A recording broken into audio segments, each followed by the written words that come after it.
సాధించెన్ యేసు సిలువలో నా కొరకు నీ కొరకు సాధించెన్. అవునా, ఏం సాధించెన్? పాపము నుండి విడుదల హే హే,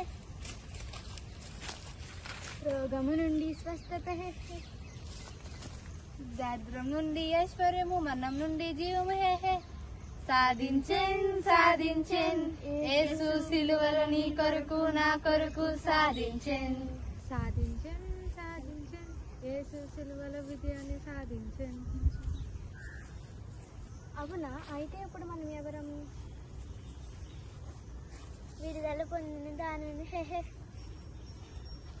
స్వస్థత పొందిన దానిని హే హే, యేసుక్రీస్తుకు రాయబారివి, మరణము పైన విజయము పొందిన దానివి హే హే. మర్చిపోకునేసమ్మా యేసునామ శక్తిని, ఆ నామములోని మనందరికీ వచ్చెను అని. అవునా, అయితే ఇప్పుడు నేనేం చెయ్యాలి?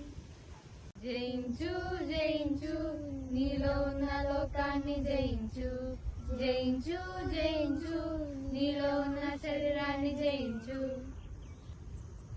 ఈ రోజు నుంచి వాక్యానుసారంగా నడుచుకుంటాను, లోకంని జయిస్తాను, శరీరాన్ని జయిస్తాను. దేవునికి మహిమ కలుగును గాక. Wow, wonderful.